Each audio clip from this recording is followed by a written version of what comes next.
നിങ്ങളുടെ ഇവിടെ ഖബറടക്കം ചെയ്യുമ്പോ ഖബറിന്റെ മുകളിൽ ഒരു മൂടി ഇങ്ങനെ പിടിക്കാറില്ലേ? ഇല്ലേ? അല്ലേ? ഖബർ കുഴിക്കുമ്പോ ആ ഖബറിന്റെ മുകളിൽ എന്തെങ്കിലും ഒരു ശീല കൊണ്ടോ ഒരു ടാർപ്പായ കൊണ്ടോ പിടിക്കുന്ന ഒരു സ്വഭാവം പഴയ കാലത്തുണ്ടായിരുന്നു. ഇപ്പോഴും അത് ഉണ്ട് എന്നാണ് മനസ്സിലാക്കുന്നത്. ഉണ്ടോ? ഖബറിന്റെ മുകളിൽ ഇങ്ങനെ പിടിക്കും. അത് ഹദീസിന്റെ അടിസ്ഥാനത്തിലാണ്. നമ്മൾ ചിന്തിക്കും, എന്തിനാണ് ഇപ്പൊ ഇങ്ങനെ പിടിക്കുന്നത്? നബി തിരുമേനി പറഞ്ഞു സല്ലല്ലാഹു അലൈഹി വസല്ലം, അവിടുന്ന് പറയുകയാണ്, ഒരിക്കൽ ഒരു വസ്ത്രം കൊണ്ടുവരാൻ പറഞ്ഞു. ഒരാളെ ഇങ്ങനെ ഖബറടക്കുകയാണ്. അപ്പോൾ പറഞ്ഞു, നിങ്ങൾ ഈ ഖബറിന്റെ മുകളിൽ അതിങ്ങനെ എല്ലാവരും പിടിക്കൂ. ഒരാൾ അതിന്റെ ഒരു ഭാഗം പിടിച്ചു, വേറെ ഒരാൾ ഇങ്ങനെ ഓരോരുത്തർ പിടിച്ചു.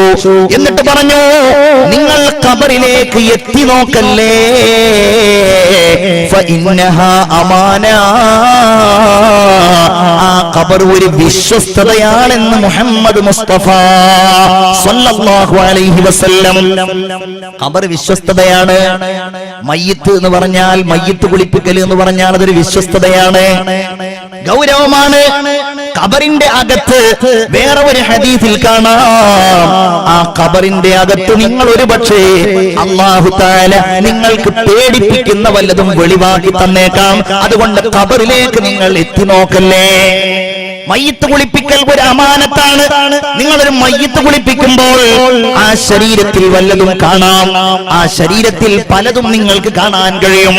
അതുവരെ നിങ്ങൾ കണ്ടിട്ടില്ലാത്ത ശരീരത്തിന്റെ പല ഭാഗങ്ങളും പല അടയാളങ്ങളും നിങ്ങൾ കണ്ടാലും, അതിലെ ന്യൂനതകൾ നിങ്ങൾ കണ്ടാലും ഒരിക്കലും നിങ്ങൾ അതിനെ വെളിവാക്കരുതേ. ഖബർ അമാനത്താണ്, മയ്യിത്ത് അമാനത്താണ്.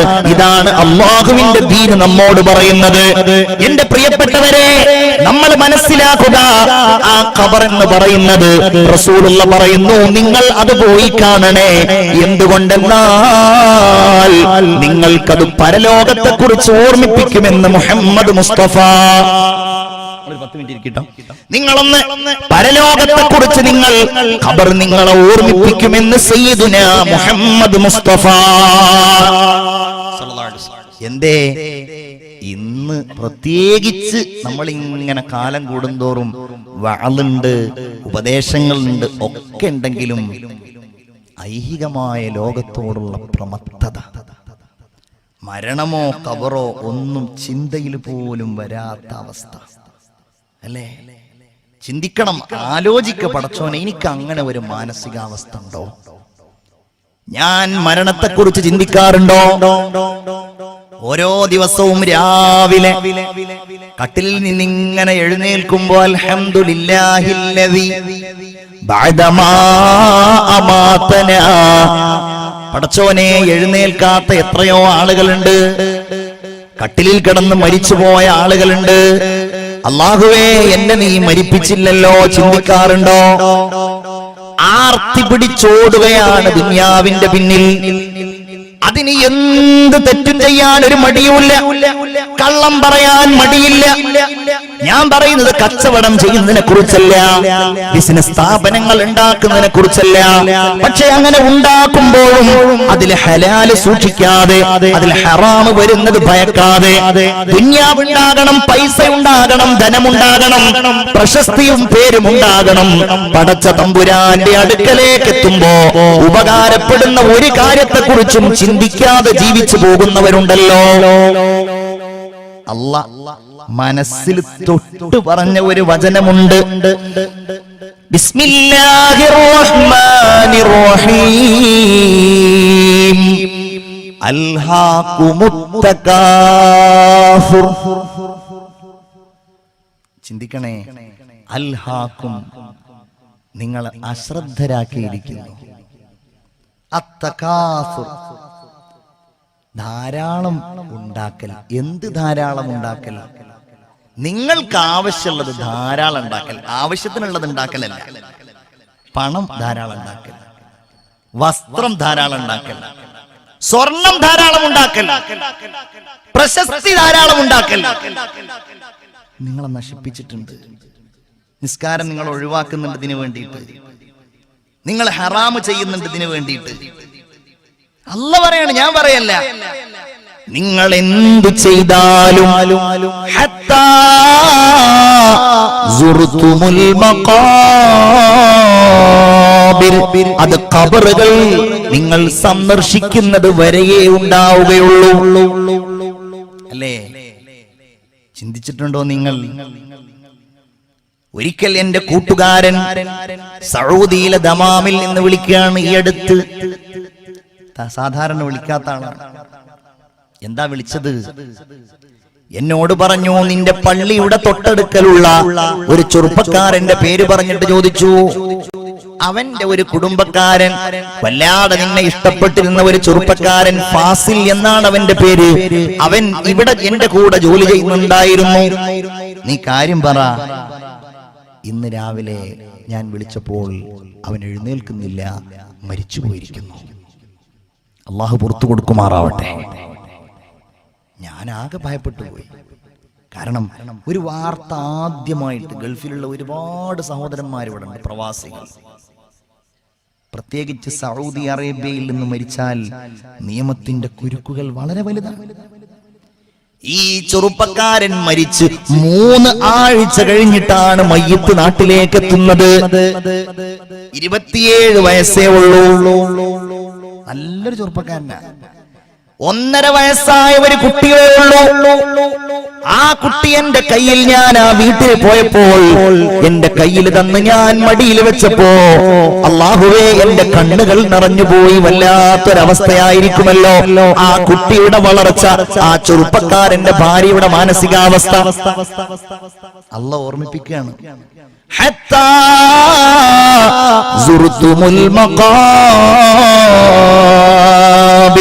കല്ലാ സൗഫ തഅലമൂൻ. നിശ്ചയമായും വേണ്ട കേട്ടോ, തകാസുർ വേണ്ട കേട്ടോ, അനാവശ്യം വേണ്ട കേട്ടോ. നിങ്ങൾ അറിയും, സുമ്മ കല്ലാ സൗഫ തഅലമൂൻ, നിങ്ങൾ അറിയുക തന്നെ ചെയ്യും. എന്താണ് അവസ്ഥകളെന്ന് നിങ്ങൾ അറിയും, അവിടെയുള്ള അനുഭവങ്ങൾ നിങ്ങൾ അറിയും. എന്താണ് മുഅ്മിനേ ഖബർ? അത് നമ്മെ കാത്തിരിക്കുകയാണ്.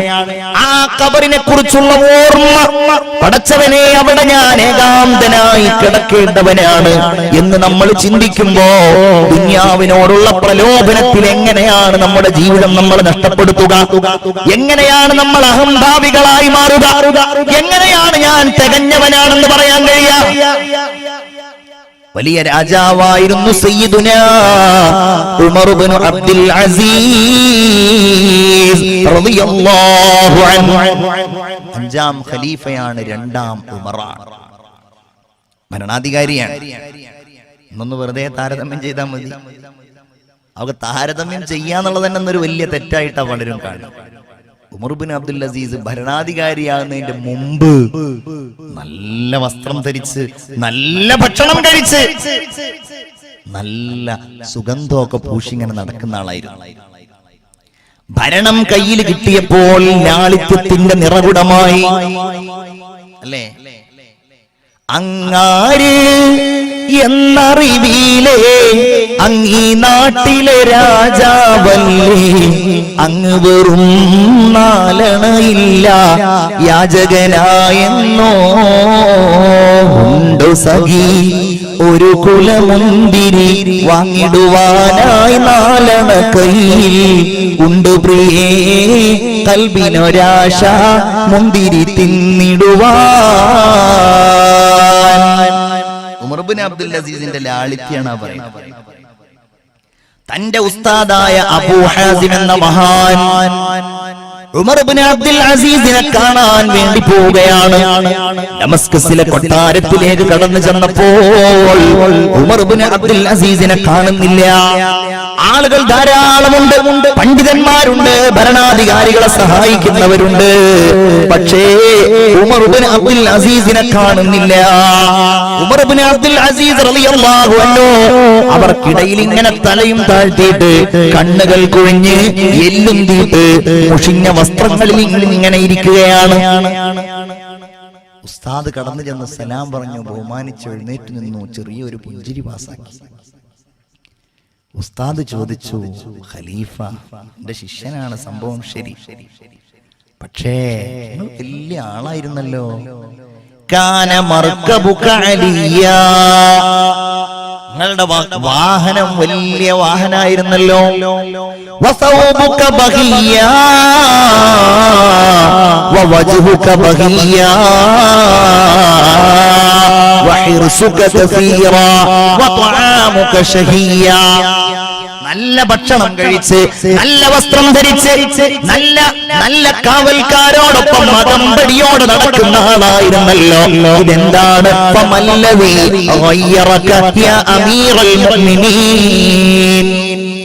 എന്തു പറ്റി അമീറുൽ മുഅ്മിനീൻ, നിങ്ങൾ ആകെ മാറിപ്പോയല്ലോ. ഉമർ ഇതിങ്ങനെ കേൾക്കുകയാണ്. ഇതൊരാക്ഷേപാണല്ലോ.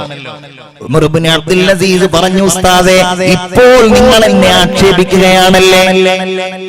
എന്നാൽ കൈഫ ലൗ റഅയ്തനി ബഅദ സലാം വഅന ഫീ ഖബ്രി, ഞാൻ എന്റെ ഖബറിന്റെ അകത്തളങ്ങളിൽപ്പെട്ട് 3 ദിവസം കഴിഞ്ഞാൽ എന്തായിരിക്കും ഉസ്താദേ നിങ്ങൾ എന്നെ കുറിച്ച് പറയുക? ഇന്ന് നിങ്ങൾ എന്റെ വസ്ത്രത്തെ പറ്റി പറയുന്നു, നിങ്ങൾ എന്റെ മുഖത്തെ പറ്റി പറയുന്നു. 3 ദിവസം കഴിഞ്ഞ് നിങ്ങൾ എന്നെ കണ്ടാൽ നിങ്ങൾ എന്തായിരിക്കും എന്നെ കുറിച്ച് പറയുക? വഖദ് സാലഹദഖതായ അലാ വജ്നതായ, എന്റെ കണ്ണുകൾ എന്റെ കവിൾ തടങ്ങളിലൂടെ ഒലിച്ചിറങ്ങിയിട്ടുണ്ടാകുമല്ലോ. എന്റെ വയറെല്ലാം പൊട്ടിപ്പിളർന്നിട്ട് എന്റെ കുടൽമാല പുറത്ത് ചാടിയിട്ടുണ്ടാകുമല്ലോ. ഓഖി ദുരന്തത്തിൽ നമ്മുടെ പ്രിയപ്പെട്ടവർ മരിച്ചപ്പോ എത്രയോ ആളുകൾ ചെയ്യാൻ പാടില്ലാത്ത രീതിയിൽ അതിന്റെ ഫോട്ടോകൾ ഷെയർ ചെയ്യുകയുണ്ടായി. പക്ഷേ അത് ഷെയർ ചെയ്യുന്നവനും അല്ലാഹുവേ, ഓഖി ദുരന്തത്തിൽ കടലിൽ പോയത് കൊണ്ടാണ് ഇവരുടെ മയ്യിത്ത് കണ്ടത്. എന്റെ ഖബർ തുറന്നാൽ ഇതിനേക്കാൾ മോശമാകുമല്ലോ. ചിതലും പുഴുക്കളും താവളം പെരുത്തുന്നതിൽ സന്തോഷമാണവകൾക്കു നീ ചൊല്ലുന്നതിൽ പൊൻവർണ്ണ കോമള മൃദുലമായ ശരീരമിൽ എന്നൊക്കെ പറഞ്ഞ് ഇദ്ദേഹം പറയാണ്, 3 ദിവസം കഴിഞ്ഞ് എന്നെ നിങ്ങൾ കണ്ടാൽ, എന്റെ ദുർഗന്ധം നിങ്ങൾ അറിഞ്ഞാൽ, ഇന്ന് നിങ്ങൾ എന്നെ ആക്ഷേപിക്കുന്നതിനേക്കാൾ ശക്തമായ ആക്ഷേപമാകുമല്ലോ അന്ന് നിങ്ങൾ എന്റെ മേലിൽ നടത്തുക എന്ന് സയ്യിദുനാ ഉമർ ഇബ്നു അബ്ദുൽ അസീസ് റളിയല്ലാഹു അൻഹു. പടച്ചോൻ നമുക്കതിന്റെ ഓർമ്മകൾ നിലനിർത്തി തരുമാറാകട്ടെ. ആമീൻ പറയൂ. ഓർമ്മകൾ നിലനിർത്തി തരുമാറാകട്ടെ. നമ്മൾ പ്രസംഗം തുടങ്ങിയിട്ട് എത്ര നേരമായാണോ ഡോക്ടറെ? എത്ര നേരമായി? 1 മണിക്കൂർ കറക്റ്റാ? മുമ്പേരൊക്കെ തുടങ്ങി? യാ അല്ലാഹ്, അൽഹംദുലില്ലാഹ്. അപ്പൊ 1 മണിക്കൂറായ സ്ഥിതിക്ക് എനിക്ക് ഏതായാലും കുറച്ച് വെള്ളം കുടിക്കണം. നിങ്ങൾക്ക് ഇവിടക്ക് വെള്ളമല്ലല്ലോ, ഓൽക്ക് ദാഹമില്ലാത്തത് കൊണ്ടായിരിക്കും അല്ലേ? മാഷാ അല്ലാഹ്. അപ്പൊ ഞാൻ അങ്ങനെ വെള്ളം കുടിക്കുമ്പോഴേ മിക്കവാറും അതിന്റെ ചൂട് ഇയാൾ ഒരിക്കലും കുടിക്കരുത് നിൽക്കാൻ സാധ്യത ഉണ്ട് അല്ലെ? ഇൻഷാ അല്ലാഹ് സാരല്ല. അപ്പൊ നമ്മളെല്ലാരും ഒന്ന് എഴുന്നേറ്റ് ഒരു ചെറിയ സ്വലാത്തൊക്കെ ഒന്ന് ചൊല്ലിയാല് എല്ലാവർക്കും ഒരു ആശ്വാസമാവുകയും ചെയ്യും. എനിക്ക് ആ കൂട്ടത്തിൽ ചെറുതായിട്ടൊന്ന് വെള്ളം കുടിക്കുകയും ചെയ്യും. توسلنا ببسم الله وبالهادي رسول الله وكل مجاهد لله وأهل البدر يا الله صلاة الله.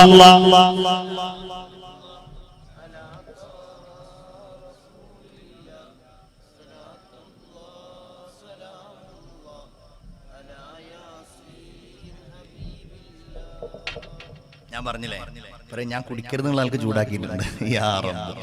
ഏതായാലും ഉറക്ക് അശ്രദ്ധ രണ്ടും പോയ ആളുകൾ മാത്രം ഇരുന്നേ. ഉറക്കും അശ്രദ്ധയും പോയ ആളുകൾ മാത്രം. 1 മണിക്കൂർ ഇങ്ങനെ ഇരുന്ന് കേട്ട സ്ഥിതിക്ക് കുറേ അശ്രദ്ധ ആയിരുന്നു. അല്ലാത്തവരൊക്കെ അവിടെ നിന്നോളില്ലോ. ഉറക്കും അശ്രദ്ധയും പോവാത്തവരുണ്ടെങ്കിൽ അവിടെ കുറച്ച് ആളുകളുടെ പോയിട്ടില്ല, അവരവിടെ നിൽക്കുന്നുണ്ട്. അൽഹംദുലില്ലാഹ്. നിൽക്കുന്ന ആൾക്കാർ വാഴ കഴിയണവരെ നിൽക്കേണ്ടി വരും ഇൻഷാ അല്ലാഹ്. ഉറക്കും അശ്രദ്ധ പോയില്ലേ? പോയിട്ടില്ല ഇൻഷാ അല്ലാഹ്. 2-3 ആളാണ്. യാ അല്ലാഹ്, യാ അല്ലാഹ്. ഇരുന്നോളി യാ റബ്ബ്. അൽഹംദുലില്ലാഹ്. ഇരുന്നോളി. അല്ലാഹു എല്ലാവർക്കും സന്തോഷം നൽകുമാറാവട്ടെ. എല്ലാവരും ഉഷാറായല്ലോ അല്ലേ? എല്ലാവരും ഉഷാറായി അൽഹംദുലില്ലാഹ്. അപ്പൊ അതുകൊണ്ട് വളരെ പ്രധാനപ്പെട്ട ഒരു കാര്യം പറഞ്ഞിട്ടാണ് ബാക്കി ഞാൻ പറയുന്നത്. അത് മറ്റൊന്നുമല്ല, അവസാനത്തെ ദിവസമാണ് ബക്കറ്റുമായിട്ട് നമ്മുടെ പ്രവർത്തകന്മാർ വരുന്നുണ്ട് എന്നുള്ളതാണ് ആ പ്രധാനപ്പെട്ട കാര്യം. ഞാൻ അങ്ങനെ ആലോചിക്കുന്ന ഒരു തമാശ പറയാൻ കേട്ടോ. ഞാൻ അങ്ങനെ ആലോചിക്കുന്നുണ്ട്, നമ്മളെ നരേന്ദ്രമോദി 500-ന്റെയും 1000-ന്റെയൊക്കെ നോട്ട് നിരോധിച്ച വിവരം സന്തോഷപൂർവ്വങ്ങളൊക്കെ അറിഞ്ഞിട്ടുണ്ടാവും. ഞാൻ അങ്ങനെ ആലോചിക്കലാണ്, പടച്ചോനെ ആ കൂട്ടത്തിൽ മൂപ്പര് ആ 10-ന്റെ നോട്ടും കൂടെ നിരോധിച്ചിരുന്നെങ്കിൽ നമ്മളെ ബക്കറ്റ് പിരിവൊക്കെ എന്നേ രക്ഷപ്പെട്ടേനെ. കാരണം പറയണ്ടല്ലോ, എണ്ണി നോക്കുമ്പോ 10-ന്റെ നോട്ടാണ് കാര്യമായിട്ടുള്ളത്. ഇന്ന് നമ്മളൊന്ന് മാറ്റിപ്പിടിച്ചാൽ എങ്ങനെ ഉണ്ടാവുന്നതാണ്. ഞാൻ നോക്കട്ടെ, എൻ്റെ അടുത്ത് 100 ഉണ്ടോ നോക്കട്ടെ. ബിസ്മില്ലാഹിർ റഹ്മാനിർ റഹീം. അള്ളാഹു കബൂലാക്കുമാറാവട്ടെ, അള്ളാഹു സ്വീകരിക്കുമാറാവട്ടെ. എന്ത് നിയ്യത്തോടെയാണോ നിങ്ങൾ അതിലേക്ക് സ്വതക്ക ചെയ്യുന്നത്, അള്ളാഹു തആല ആ സ്വതക്കകളെ സ്വീകരിക്കുമാറാവട്ടെ. ഇൻഷാ അല്ലാഹ് 100 ഒറ്റ നോട്ട് തന്നെ ഇടണമെന്നില്ല. ഇൻഷാ അല്ലാഹ് ഞാൻ 250 ഇട്ടുള്ളത്. ബിസ്മില്ലാഹിർ റഹ്മാനിർ റഹീം. അള്ളാഹുവേ, നല്ല നിയ്യത്തോടെ ഖബറിനെ കുറിച്ച് പറയുന്ന വഅദിന്റെ വേദിയല്ലേ, നീ കബൂലാക്കണേ അല്ലാഹ്, നീ സ്വീകരിക്കണേ അല്ലാഹ്. ഇവര് ചെയ്യുന്ന സ്വതക്കകളുടെ ഒക്കെ മുഅ്മിന എല്ലാവരും ആ നേരത്തെ ഞാൻ പറഞ്ഞതുപോലെ ആ 10-ന്റെ നോട്ട് എന്നുള്ള ആ ഒരു ചിന്ത മാറ്റി അത് നമ്മൾ ഒഴിവാക്കാൻ വേണ്ടി കൊടുക്കുന്നതാണ്, അല്ലേ ഡോക്ടറെ? ഇവിടെ നമ്മള് ഇന്നലെ മിഞ്ഞാന്നൊന്നും ഈ ഒരു സ്വഭാവം ഉണ്ടായിരുന്നില്ലല്ലോ. 10-ന്റെ നോട്ട് മുഴുവൻ 10 ഇന്നുണ്ടാവില്ല. ഇൻഷാ അല്ലാഹ്. അല്ലാഹു കബൂലാക്കുമാറാവട്ടെ, അല്ലാഹു സ്വീകരിക്കുമാറാവട്ടെ. അപ്പൊ നല്ല നിയ്യത്തോടെ കൊടുക്കുക. ഖബറിന്റെ ചില അവസ്ഥകളിലേക്ക്, ഓർമ്മകളിലേക്കൊക്കെ നമുക്ക് ഇങ്ങനെ സഞ്ചരിക്കാം. മുഅ്മിനീങ്ങളെ, ഒരു മനുഷ്യൻ എവിടെ നിന്നാണോ സൃഷ്ടിക്കപ്പെട്ടിട്ടുള്ളത് അവിടെയാണ് അത്ര അല്ലാഹു തആല അവന്റെ ഖബറിനെ നിശ്ചയിച്ചിട്ടുള്ളത്. അപ്പൊ ഞാൻ നേരത്തെ പറഞ്ഞതുപോലെ ഒരു മനുഷ്യന്റെ കടലിനടിയിലാണ് അവന്റെ ശരീരത്തിന്റെ അവസാന ഭാഗങ്ങൾ എത്തിച്ചേരുന്നതെങ്കിൽ അവൻ അവിടെ നിന്നാന്ന് മനസ്സിലാക്കണം. ഒരു ഹദീസിൽ ഇങ്ങനെ കാണാം, ഒരു മനുഷ്യൻ ഒരു മാതാവിന്റെ ഗർഭപാത്രത്തിൽ വെച്ച് ഇങ്ങനെ രൂപപ്പെടുമ്പോ അവൻ ഖബറടക്കം ചെയ്യാനുള്ള മണ്ണിന്റെ, അത് മണ്ണ് എന്ന് പറഞ്ഞാൽ നമ്മൾ നോക്കുമ്പോൾ മണ്ണൊന്നും കാണൂല, ചിലപ്പോ ഒരു തന്മാത്രയാവാം, ചിലപ്പോ ആ മണ്ണുമായിട്ടുള്ള ഒരു ബന്ധമാകാം. അള്ളാഹു ഒരു മലക്കിനെ കൊണ്ട് ആ മാതാവിന്റെ ഗർഭപാത്രത്തിൽ എത്തിക്കുന്നുണ്ട്. അവിടേക്ക് തന്നെ അവർ മടങ്ങും, വേറെ എവിടേക്കും പോകില്ല. ഇവിടെ ഇരിക്കുന്ന ഈ കടിയങ്ങാട്ടിരിക്കുന്ന പ്രിയപ്പെട്ട സഹോദരിമാരെ, കടിയങ്ങാടല്ല എന്തായിരുന്നു, പെരുവയലിരിക്കുന്ന പ്രിയപ്പെട്ട സഹോദരിമാരെ, നിങ്ങളൊക്കെ പല നാടുകളിൽ നിന്നും കല്യാണം കഴിച്ചു വന്നവരായിരിക്കും അധികം ആളുകൾ. ഒരുപാട് സഹോദരിമാരിന് ഇവിടെ നിന്ന് മറ്റു നാടുകളിലേക്ക് പോകാനുള്ളവരാണ്. അല്ലാഹു സന്തോഷത്തോടെയുള്ള കല്യാണ ജീവിതം, വൈവാഹിക ജീവിതം അല്ലാഹു പ്രദാനം ചെയ്യുമാറാകട്ടെ.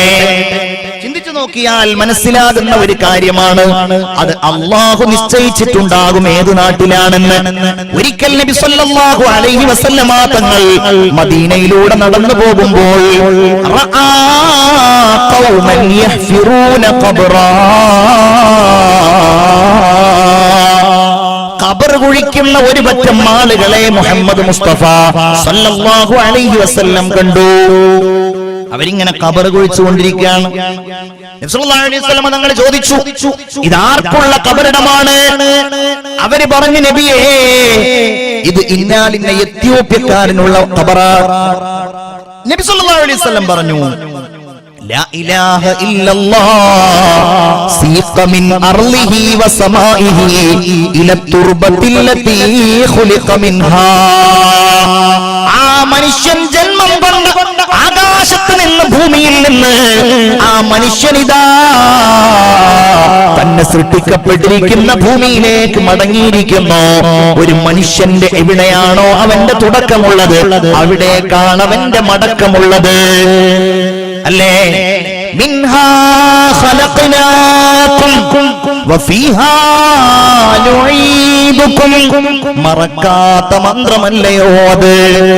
ഒരിക്കലും ഹൃദയത്തിൽ ഭയത്തോടെ അല്ലാതെ ഓർക്കാൻ കഴിയാത്ത ഒരു മന്ത്രമല്ലയോ അത്? ചിന്തിക്കൂ നിങ്ങൾ, നിങ്ങളുടെ ഉപ്പയെ കൊണ്ടുപോയി നിങ്ങൾ ഖബറടക്കിയിട്ടുണ്ടല്ലോ, ഇല്ലേ? ഉപ്പ മരിച്ചു പോയവരുണ്ടാകും. അല്ലാഹുവേ, അവരുടെ ഖബർ നീ വിശാലമാക്കണേ അല്ലാ. ഉപ്പാടെ മയ്യിത്ത് കൊണ്ടുപോയി ആ ഖബറിലേക്ക് താഴ്ത്തിയിട്ട് മൂടുകല്ല് വെച്ചിട്ട് നിങ്ങൾ ഉപ്പാനോട് പറഞ്ഞ വർത്തമാനം എന്താ? മിൻഹാ ഖലഖനാകും, എന്റെ പൊന്നുപ്പ, നിങ്ങൾ എന്നെ വളർത്തി വലുതാക്കി, നിങ്ങൾ വെയിൽ കൊണ്ട് ഞാൻ വളർന്നു വലുതായി, ഞാൻ എത്ര ഉയർന്നു, എന്നെ എത്ര നിങ്ങൾ സ്നേഹിച്ചു, എനിക്ക് വേണ്ടി നിങ്ങൾ എത്ര കഷ്ടപ്പെട്ടു, നിങ്ങൾ എനിക്ക് വീട് നൽകി, നിങ്ങൾ എനിക്ക് പറമ്പ് നൽകി, നിങ്ങൾ എനിക്ക് സൗകര്യങ്ങൾ നൽകി, നിങ്ങൾ എന്നെ പഠിപ്പിച്ച് വലുതാക്കി ഉപ്പ. അവസാനം എനിക്ക് നിങ്ങൾക്ക് തരാനുള്ളത് ഈ 3 പിടി മണ്ണ് മാത്രമാണ്. നിങ്ങളുടെ പ്രിയപ്പെട്ട ഭാര്യ, സ്നേഹത്തോടെ നിങ്ങൾ, പുഞ്ചിരിയോടെ നിങ്ങൾ സ്നേഹിച്ചിരുന്ന ഭാര്യ, ഇന്ന് രാത്രി വാള് കഴിഞ്ഞ് നിങ്ങൾ പോയി നിങ്ങളുടെ പ്രിയപ്പെട്ട ഭാര്യയുമായി കിടന്നുറങ്ങി. ഒന്ന് ചിന്തിക്കൂ സഹോദര, നാളെ നേരം വെളുക്കുമ്പോ സാധാരണ 5 മണിക്ക് അലാറം വെച്ചുണരുന്ന ഭാര്യ 5 മണിക്ക് അലാറം അടിച്ചിട്ടും അവൾ ഉണരുന്നില്ല. 5:15 5:30 നിങ്ങൾ എഴുന്നേറ്റു, ലേറ്റിട്ടു, ഭാര്യ ഉണരുന്നില്ല. അവളെ കുലുക്കി വിളിച്ചു, വെറുതെ ഒന്ന് കയ്യിൽ പിടിച്ചു നോക്കി, കൈകൾ തണുത്തിരിക്കുന്നു. എത്ര അനുഭവങ്ങളാണ്, എത്ര ആളുകളുടെ അനുഭവങ്ങളാണ്. പ്രിയപ്പെട്ട ഭാര്യക്ക് എന്തോ സംഭവിച്ചിട്ടുണ്ട്. ഉമ്മയെ വിളിച്ചു, അടുത്ത വീട്ടിൽ നിന്ന് ജ്യേഷ്ഠനെ വിളിച്ചു, വേണ്ടപ്പെട്ടവരെ ഒക്കെ വിളിച്ചു, ഇവൾ ഉണരുന്നില്ലല്ലോ. നിങ്ങളുടെ മക്കളപ്പുറത്ത് കിടന്നുറങ്ങുന്നുണ്ട്. മക്കളെ കോരിയെടുത്തു നിങ്ങളുടെ വീട്ടുകാർ, അവരെ അപ്പുറത്തെ റൂമിന് കൊണ്ടുപോയി കിടത്തി. ബഹളം കേട്ടിട്ട് അവരും എഴുന്നേറ്റു. കുഞ്ഞുങ്ങളുടെ ഉമ്മ ഉണരുന്നില്ല. ഭാര്യയ്ക്ക് 28 വയസ്സേ ആയിട്ടുള്ളൂ. പ്രിയപ്പെട്ട ഭാര്യ, നിങ്ങളുടെ സ്നേഹനിധിയായ ഭാര്യ, നിങ്ങൾ ആ സത്യം അറിഞ്ഞു. അതെ, അവൾ എന്നോട് വിട പറഞ്ഞു പോയിരിക്കുന്നു, അവൾ എനിക്കിനി തിരിച്ചു കിട്ടുകയില്ല. നിങ്ങൾക്ക് കരയണോ കരയണ്ടേ എന്നറിയുന്നില്ല. വീട്ടിൽ സംഭവിച്ച ആ പെട്ടെന്നുണ്ടായ അത്യാഹിതത്തില് എന്ത് ചെയ്യണ്ടോ എന്നറിയാതെ പകച്ചു നിൽക്കാൻ വിധിക്കപ്പെട്ടു പോയി. അയൽവാസികൾ വന്നു, നാട്ടുകാർ വന്നു, എന്താ കാര്യമെന്ന് ചോദിക്കുന്നുണ്ട്. ഒറ്റ സെന്റൻസിൽ മറുപടി കൊടുക്കുകയാ. മണിക്കൂറുകൾ ഇങ്ങനെ കഴിയുന്നു, ഓത്ത് നടക്കുന്നുണ്ട്, മയ്യിത്ത് അവിടെ പ്രദർശിപ്പിച്ചിട്ടുണ്ട്. ആളുകൾ വരുന്നു, 12 മണിക്ക് മയ്യിത്തെടുക്കുകയാ. മയ്യിത്തെടുക്കാൻ വേണ്ടിയിട്ട് അവളെ കുളിപ്പിക്കുകയാ. ഖബറിലേക്ക് പറഞ്ഞേക്കാൻ വേണ്ടി അവളെ കുളിപ്പിക്കുമ്പോ, എന്റെ പ്രിയപ്പെട്ട പെങ്ങളെ, ഒരിക്കൽ പോലും മറ്റൊരാൾ, നിങ്ങൾക്ക് അങ്ങനെ ഒരു സാഹചര്യം ഉണ്ടായിട്ടില്ലല്ലോ, എന്നാൽ നിങ്ങളെ ഇതാ മറ്റൊരാൾ കുളിപ്പിനെ നിങ്ങളെ എത്തിയിട്ട് ആളുകളോട് കൂടെ നിങ്ങളും പോവുകയാ. അവൾക്ക് വേണ്ടി ഒരുക്കപ്പെട്ട ഖബറിലേക്ക് നിങ്ങൾ തന്നെ മയ്യിത്തൊന്ന് താഴ്ത്തി വെക്കുകയാ. എന്റെ പ്രിയപ്പെട്ടവളെ, മൂടുകല്ല് വെച്ചു, നിന്നെ കാണാൻ കഴിയില്ലല്ലോ, ഇവൻ എനിക്ക് എത്ര സ്നേഹം നൽകി, എന്റെ രാത്രികളെ നീ എത്ര ചൈതന്യവത്താക്കി, എന്റെ മക്കളെ നീ എത്ര പരിപാലിച്ചു, ഇനി എനിക്ക് സമാധാനം പറയാൻ ആരാ ഉള്ളത്? എന്റെ മക്കൾ, എന്റെ ഉമ്മ എവിടെ എന്ന് ചോദിച്ചാൽ ഞാൻ എന്താണ് എന്റെ മക്കളോട് പറയുന്നത്? എന്നിരുന്നാലും നിനക്കുള്ളതൊക്കെ എനിക്ക് തന്നു നീ പോയില്ലേ, നിനക്ക് തരാനുള്ളത് 3 പിടി മണ്ണ് മാത്രമാ. മിൻഹാ ഖലഖനാകും വഫീഹാ നുഈദുകും വമിൻഹാ നുഖ്രിജുകും താറത്തൻ ഉഖ്റാ. ചെറുപ്പക്കാരാ, ഉച്ച കഴിഞ്ഞ് നീ അവിടെ യാസീനോട് ദുആ ചെയ്ത് നീ വീട്ടിലേക്ക് തിരിച്ചു വന്നോ. വീട്ടിൽ നിന്ന് ആളുകൾ വരുന്നു, നിന്നെ സമാധാനിപ്പിക്കുന്നു. ദിവസം 1 കഴിഞ്ഞു, 2 കഴിഞ്ഞു. കട്ടിലിൽ നീ ഇങ്ങനെ കിടക്കുമ്പോൾ നിനക്ക് ഉറക്കം വരുന്നില്ല. നിന്റെ ഓർമ്മകളിൽ നിന്റെ ഭാര്യയുടെ മുഖം നിറയുകയാണ്, അവളുടെ തലമുടികൾ നിറയുകയാണ്, അവളുടെ കണ്ണുകൾ നിറയുകയാണ്. നിന്നോടവൾ കാണിച്ച സ്നേഹവായ്പിന് ഒന്ന് പകരം കൊടുക്കാൻ കഴിഞ്ഞില്ലല്ലോ എന്ന ചിന്ത നിറയുകയാണ്. രാത്രി 1 മണിയായി, 2 മണിയായി, കട്ടിലിൽ കിടന്നുറക്കം വരുന്നില്ല. പിരിഞ്ഞു കിടക്കുന്നു, മറിഞ്ഞു കിടക്കുന്നു. എന്റെ പെരുവലയിലുള്ള യുവാക്കളെ, നിങ്ങൾക്ക് ധൈര്യമുണ്ടോ? രാത്രി 2 മണിക്ക് നിങ്ങളുടെ കട്ടിലിൽ നിന്ന് എഴുന്നേക്കാൻ ധൈര്യമുണ്ടോ? ടോർച്ചെടുക്കാൻ ധൈര്യമുണ്ടോ? ആ വലിയ മൺവെട്ടിയുമായി, വീട്ടിലുള്ള മൺവെട്ടിയുമായിട്ട് പള്ളിക്കാട്ടിലേക്ക് നടക്കാൻ ധൈര്യമുണ്ടോ? പള്ളിയിലെ ഇമാം ഉറങ്ങുമ്പോൾ, മുഖ്രി ഉറങ്ങുമ്പോ, നാട്ടിലുള്ളവർ മുഴുവൻ ഉറങ്ങുമ്പോ, ചുവപ്പുമാറാത്ത മീസാൻ കല്ലുകൾക്കപ്പുറത്തുള്ള ആ മണ്ണ് മാറ്റാൻ നിനക്ക് ധൈര്യമുണ്ടോ? നിന്റെ നെറ്റിത്തടത്തിൽ വിയർപ്പ് പൊടിയുമ്പോഴും നിന്റെ കണ്ണുകളിൽ ഇങ്ങനെ തിളങ്ങുമ്പോഴും നിന്റെ ശരീരം ക്ഷീണിക്കുമ്പോഴും ഒരു 2 മിനിറ്റ് കഴിഞ്ഞാൽ എന്റെ പ്രിയപ്പെട്ടവരുടെ മുഖം ഒരു നോക്ക് എനിക്ക് കാണാമല്ലോ. അത് അവസാനമായി കണ്ട ആ രംഗം ഒന്നുകൂടെ ഓർത്തെടുക്കാമല്ലോ. നിങ്ങൾക്ക് തോന്നുന്നുണ്ടോ പ്രിയപ്പെട്ടവരെ? ധൈര്യമുണ്ടെങ്കിൽ ആ മീസാൻ കല്ല് കഴിഞ്ഞ് ആ മണ്ണെല്ലാം ഇങ്ങനെ മാറ്റിയിട്ട് അവസാനം മൂടുകല്ല് കണ്ടാൽ നിങ്ങൾക്ക് ധൈര്യമുണ്ടോ? സർവശക്തിയും എടുത്തിട്ട് ആ കല്ലൊന്ന് മാറ്റാൻ, രണ്ടാമത്തെ കല്ലും ഒന്ന് മാറ്റാൻ. നിങ്ങളോട് ഞാൻ പറയട്ടെ, ജീവിതത്തിൽ ഇതുപോലൊരു ദുർഗന്ധം നിങ്ങൾ അനുഭവിച്ചിട്ടുണ്ടാവില്ല. നിങ്ങളുടെ കയ്യിലുള്ള ടോർച്ച് കൊണ്ട് ആ ഖബറിലേക്കൊന്ന് അടിച്ചു നോക്കാൻ ധൈര്യമുണ്ടോ? ആ മയ്യത്തിനെ മൂടിയിരിക്കുന്ന ആ തുണികളെല്ലാം ചെഞ്ചോരമടിഞ്ഞ് അതെല്ലാം ചെലവും ചെളിയും നിറഞ്ഞ് ആകെ ദുർഗന്ധപൂരിതമായ ശരീരമായി കിടക്കുമ്പോ ഒരു കലുകൊണ്ട്, ഒരു കോലുകൊണ്ട്, ഒരു വടികൊണ്ട് മയ്യത്തിന്റെ മുഖത്തുള്ള ആ തുണിയൊന്ന് പതുക്കെ ഇങ്ങനെ വലിച്ചൊന്ന് മാറ്റിയാൽ, എന്റെ പ്രിയപ്പെട്ട ചെറുപ്പക്കാരാ, ഒരു പെണ്ണിന് ഇങ്ങനെയും ഒരു മുഖമുണ്ടെന്ന് നിനക്ക് മനസ്സിലാക്കാൻ കഴിയും. നിന്റെ ഭാര്യയുടെ മുഖം ഇങ്ങനെയാന്ന് മനസ്സിലാക്കാൻ കഴിയും. ഞാനാണെങ്കിൽ എന്റെ മുഖം ഇങ്ങനെയാണ് മനസ്സിലാക്കാൻ കഴിയും. കണ്ണുകളെല്ലാം അവിടെ നിന്ന് പോന്നിട്ട് അതിന്റെ സ്ഥാനത്ത് 2 ഗുഹകൾ ഇങ്ങനെ പ്രത്യക്ഷപ്പെട്ടിരിക്കുന്നു. ചുണ്ടുകളെല്ലാം അടർന്ന് മൂക്കിലൂടെയും ദ്വാരങ്ങളിലൂടെയും രക്തമെല്ലാം ഇങ്ങനെ ഒലിച്ച് ആകെ വികൃതമായി ഭീകര സ്വരൂപിയായി നിൽക്കുന്നു. ഇതാണ് പ്രിയപ്പെട്ടവരെ ഖബറിന്റെ ഭൗതികമായ രംഗമെന്ന് പറയുന്നത്. അല്ലാഹുവേ, ഞങ്ങൾക്ക് നീ സംരക്ഷണം നൽകണേ അല്ലാ, ഞങ്ങൾക്ക് നീ കാവൽ നൽകണേ അല്ലാ. സയ്യിദുനാ മുഹമ്മദ് മുസ്തഫ